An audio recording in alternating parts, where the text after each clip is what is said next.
Y como soy un hombre que renuncia a sus prejuicios cuando la verdad lo lleva a ello, elijo iniciar este comentario de, bueno, de la vida de Machado, más o menos, de la personalidad, eso es, de la personalidad del hombre, de Machado del hombre, aparte de lo que ya se ha contado, escojo iniciar esta semblanza del hombre, Antonio Machado, con las palabras o con la selección de palabras de Carmen Calvo Pollato, porque me parecen útiles, me parece que está bien.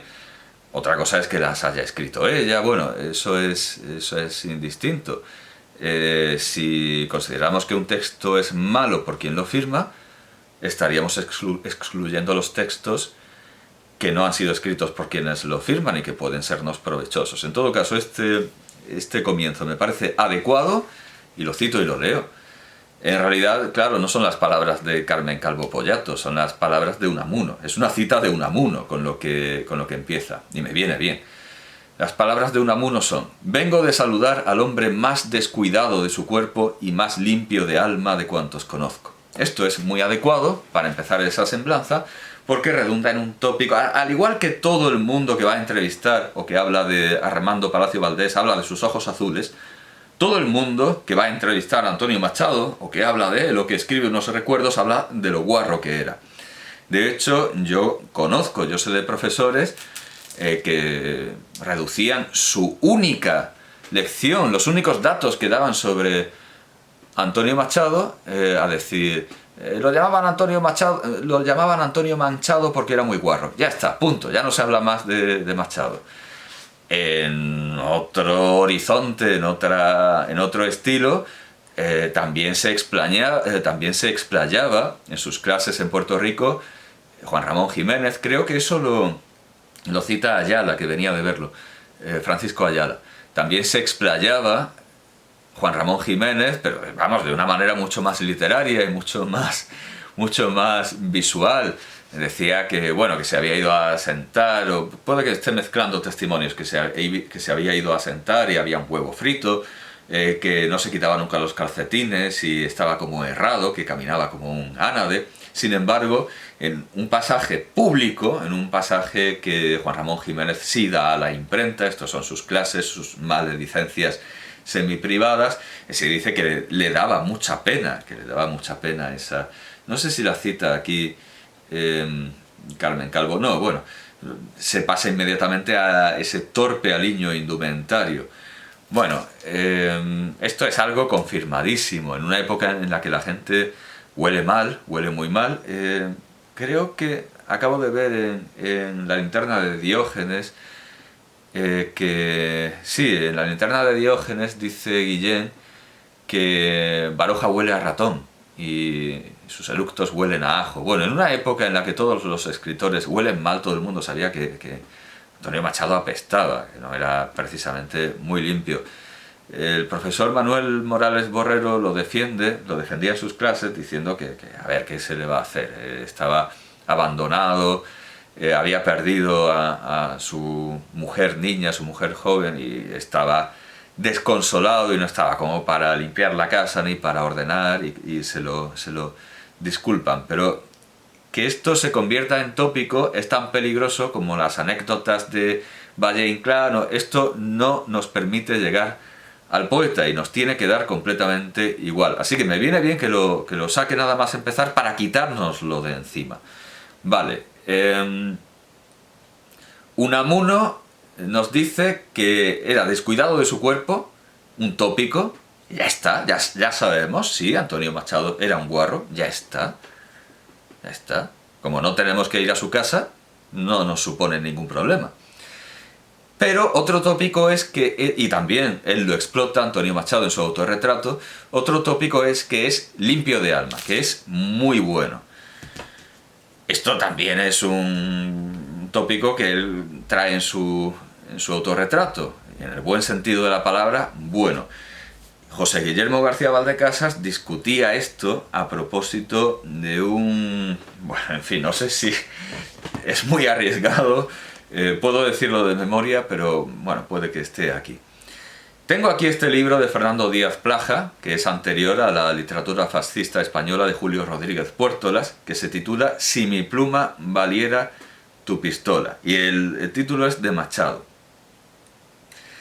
Quizá en los artículos de guerra de Antonio Machado, que aquí se recogen, uno que traía José Guillermo García Valdecasas a colación para discutir esa bonomía, esa bondad. Es un artículo del 38, lo que pasa es que aquí veo que casi todos los artículos son del 38 y no necesariamente tiene que estar. Bueno, era una rememoración de la Segunda República en la que se felicitaba de lo democrático, lo legítimo que había sido todo y que no habían tenido ni siquiera el loco que matase a Alfonso XIII. Y claro, José Guillermo García Valdecasas, que es un monárquico, un monógamo y un monoteísta, decía, bueno, ¿y por qué? O sea, ¿de dónde le viene esa idea a Antonio Machado? ¿Por qué tenían...?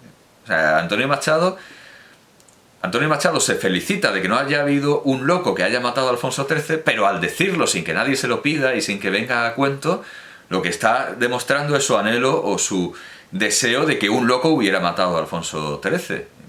Eso realmente ¿a qué viene? Eso no se compadece demasiado bien con ese hombre bueno. Y al final de esta biografía, que empieza por el tópico traído por Carmen Calvo, ahora, bueno, luego ministra de Cultura, ahora no sé ni qué... Bueno, pero seguramente acabará en una institución de la Junta de Andalucía desde la cual me podrá reprimir. Así que, como con Blas Infante, pasemos con mucho cuidado. En ningún caso quiero ofender a la excelentísima y condecoradísima exministra Carmen Calvo. Bueno, resulta que esta biografía que empieza con ese tópico y que, claro, si uno empieza a leer esto en el orden natural, se desencanta enseguida, porque claro, por ejemplo, aquí viene un poema autógrafo de Machado y un dibujo de Picasso de 1955. Serán dos imágenes superpuestas, porque la única explicación para que esto pudiera haber tenido realidad es que Picasso cogiera el original de Machado y le hiciera, casi tocando las letras de Machado, un dibujo improvisado que podía salir bien o mal. Yo entiendo que estos son dos figuras superpuestas, pero en todo caso no hay explicación. Aparece, por cierto, también la fotografía de Ilya Ehrenburg, pero no se comenta su procedencia, así que a pesar de ser una biografía ilustrada, tiene un valor relativo, porque aparecen las ilustraciones, pero no su comentario. Ah, bueno, dice, última foto de Antonio Machado de enero de 1939, poco antes de su muerte.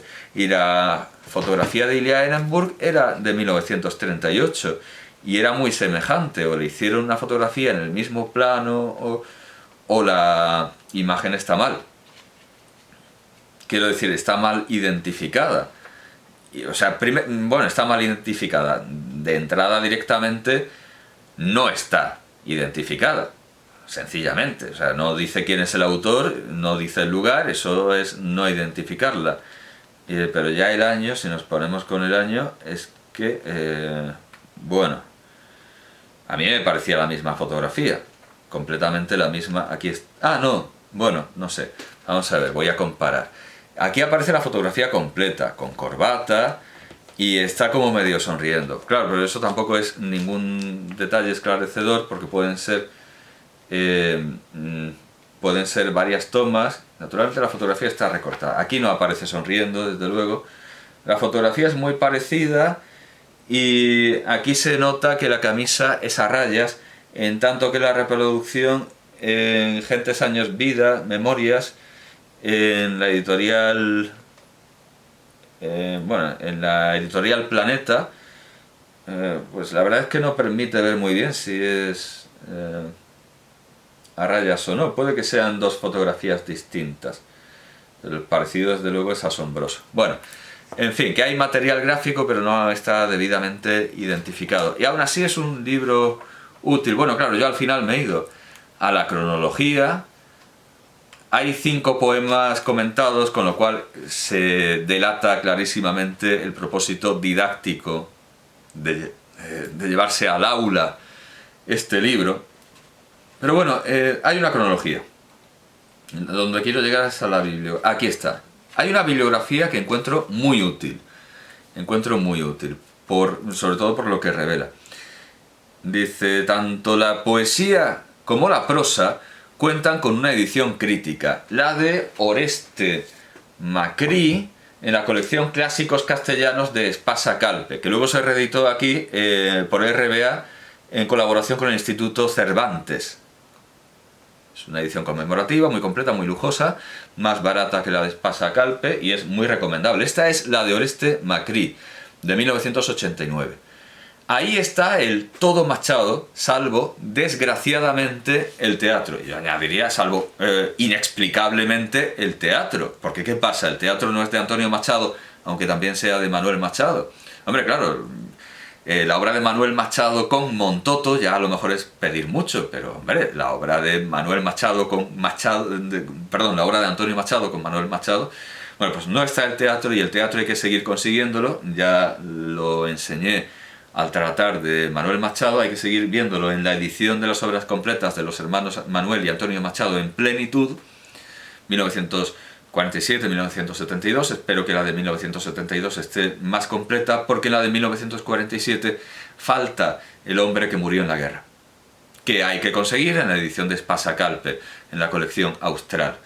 Bueno, pero esto ya ha quedado dicho al tratar de Manuel Machado y de las obras en colaboración. Los estudiosos y especialistas en Machado deberán, no obstante, completar la edición de Macri con prosas dispersas 1893-1936, edición de Jordi Domènech,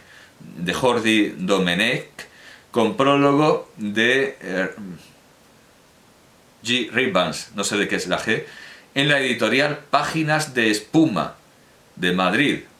Hay unas erratas ahí en las Páginas de Espuma de Madrid, actualmente en prensa. Esto está editado, está publicado en el 125 aniversario del año 2000, con lo cual imagino que ya habrá salido. Entonces resulta que esto no son las obras completas, a pesar de ser una edición de 2006, los derechos legales los remite a 1989, con lo cual entiendo que esto es la edición de 1989, aunque yo he visto muchas prosas que me han parecido completamente insólitas en estas obras completas, así que, bueno, y aún así parece ser que hay más prosas dispersas aún entre 1893 y 1936 que estarán en este volumen.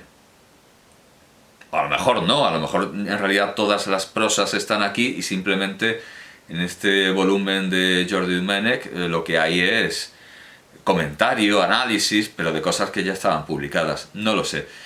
Termina diciendo que Machado cuenta además con una muy cualificada página en internet, abelmartin.com, que yo no sé si no me he metido, ni tampoco tengo tanto interés, o sea, ya estoy comentando demasiados libros sobre Machado y ya hay mucho que leer de Machado como para encima ver artículos, pero bueno, que ahí está la página, o estaba, que puede complementarse con otra de interés para machadianos en general, fundacionmachado.com. Claro, esto tiene prólogo del presidente, no, prólogo del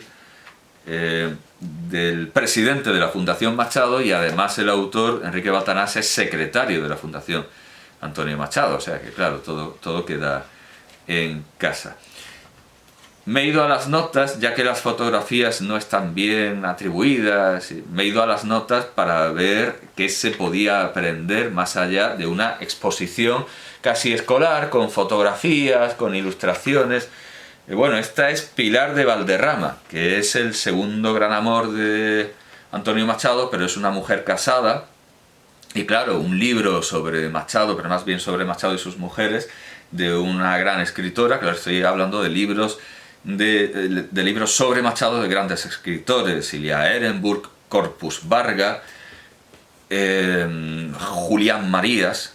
Tiene muchísimos libros de interpretación filosófica de Antonio Machado.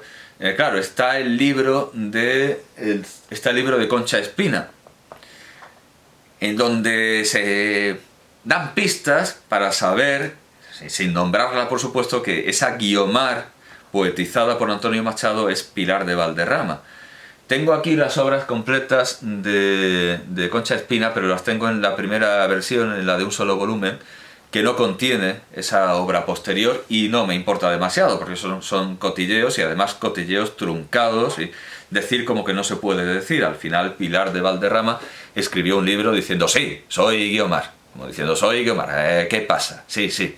Bueno, pero este descubrimiento no aportó absolutamente nada, porque Pilar de Valderrama es una autora completamente prescindible, y si no lo fuera, se sabría, vamos, porque habrían hecho las feministas todo el esfuerzo posible por recuperarla y por darle su nombre a una estación de tren de una capital de provincias. Pero eso no ha sido así.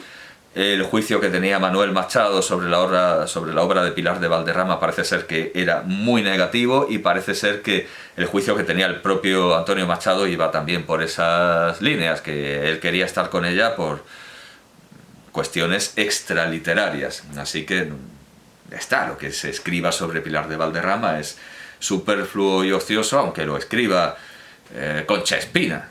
Es una parte ínfima y menor de la obra de Concha Espina. Bueno, Pilar de Valderrama, esto ha salido simplemente porque estaba mostrando las ilustraciones, algunas fotografías antiguas y algunas fotografías contemporáneas de espacios y lugares machadianos. Bueno, pues ninguna de estas fotografías tiene demasiado comentario. Hay facsímiles de las obras. Bueno, aquí están sus padres. Bueno, en las notas busqué algo más de interés filológico, y me encuentro con esta interesante nota. En realidad, teniendo en cuenta que esto está prologado por una ministra tan activista como Carmen Calvo Pollato, y que está con todos los sellos del PSOE por todas partes, Diputación, Junta de Andalucía, PSOE a tutiplén. Bueno, pues hay una nota, la 29ª, que habla de la actitud y de la conducta política de Antonio Machado.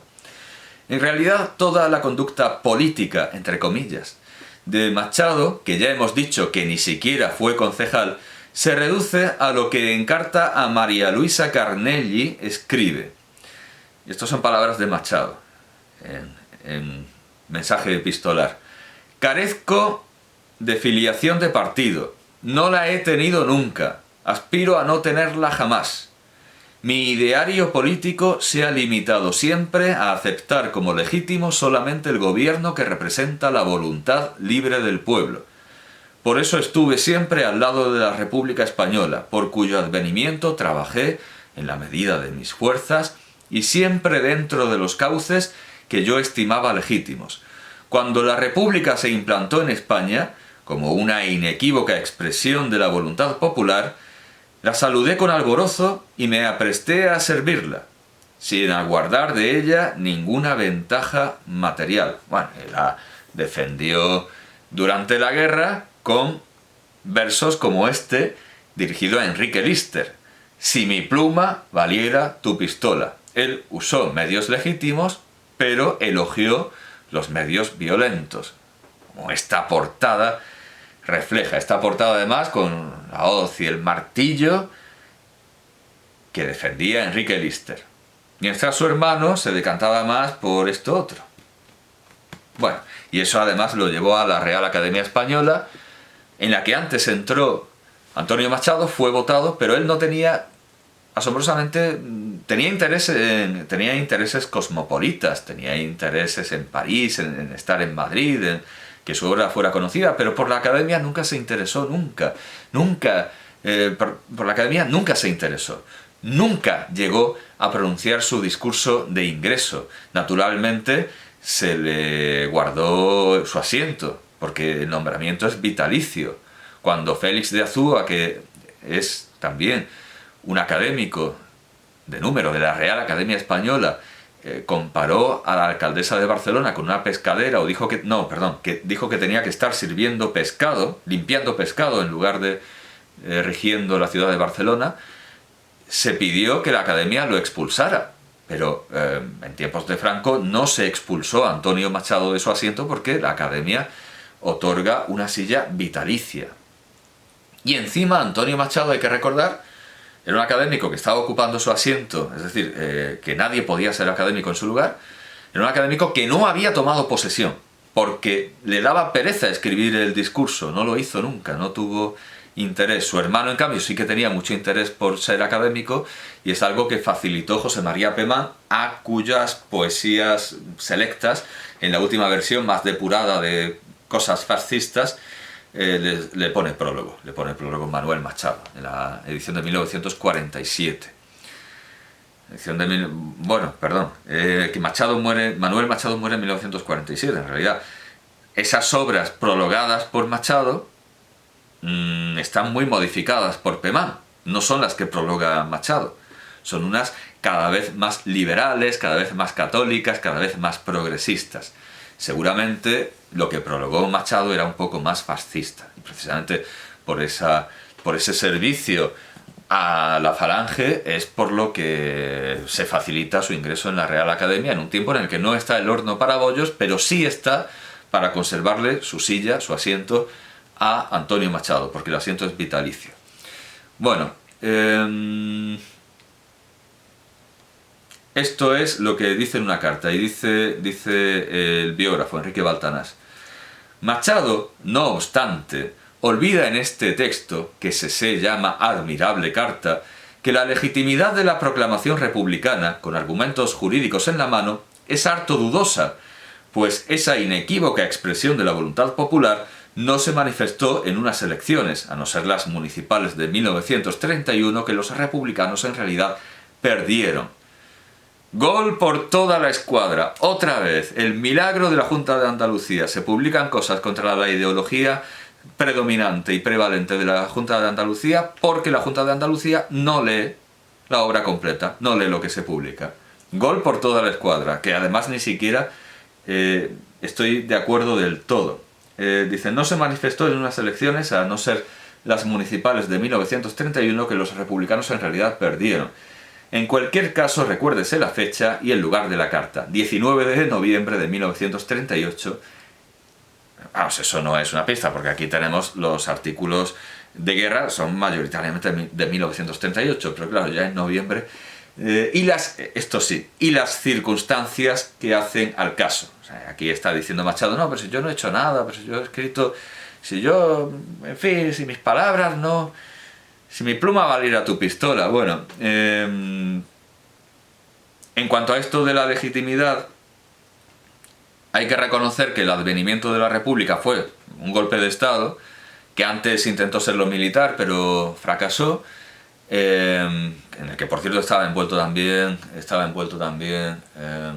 Queipo de Llano. O sea, es que, claro, uno se pone a rascar. Queipo de Llano se la aspiró cuando lo intentó. Era uno de los que estaban envueltos en el alzamiento militar, que al final acabó con la ejecución de Fermín Galán. Y, bueno, que sí, que el advenimiento de la República fue ilegítimo, pero es que ilegítima también era la situación precedente, porque el rey se había saltado la Constitución poniendo a un dictador como Mussolini. No había funcionado igual de bien que funcionó Mussolini en Italia, que ahí seguía. Y bueno, pues la situación era un limbo jurídico. O se restauraba la Constitución, que no se restauró porque las libertades no volvieron como tendrían que haber vuelto, o se proclamaban unas constituyentes y se elaboraba una nueva Constitución. La República lo que vino fue a precipitar unas nuevas constituyentes que sí eran legítimas y que dieron origen a una Constitución legítima, cuya legitimidad se empezó a conculcar desde el principio por parte de los conspiradores que habían llevado a ese empujón, especialmente los conspiradores independentistas catalanes. Así son las cosas. Y naturalmente, como insiste ahora Ángel Viñas, los monárquicos, los fascistas, tenían ahí su piedra en el rollo con la Italia de Mussolini. Alfonso XIII estaba en Roma, pero vamos, que quienes primero atentan de manera inmediata contra la legalidad republicana recién constituida son los independentistas catalanes, que le están haciendo la pirula a Azaña, y así lo ponen sus diarios, hasta el final, hasta el punto de que Azaña llega a, bueno, y no solo Azaña, Azaña y Negrín llegan a, esto está en los testimonios de el coronel Casado, pero en tantas otras, que entre los catalanes y Franco prefieren a Franco. Tal cual, o sea, la mayor amenaza para la legitimidad republicana son los republicanos catalanes, que no quieren una república española, quieren su propia república. Es evidente.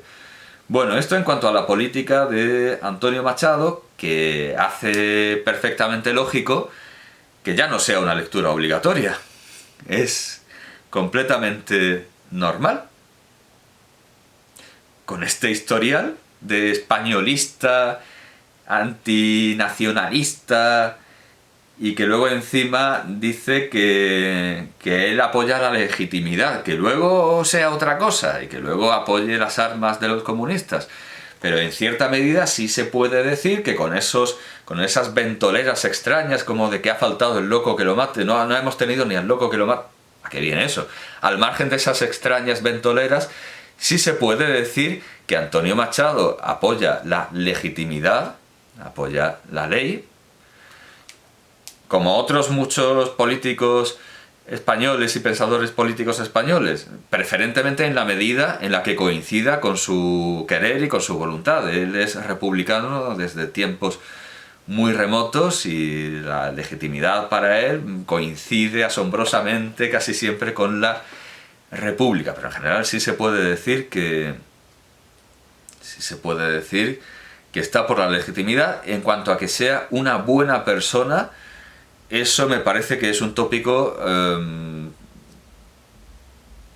que no tiene que ver, o sea, que no nos tiene que importar, como lo de si se cambiaba de calcetines o no.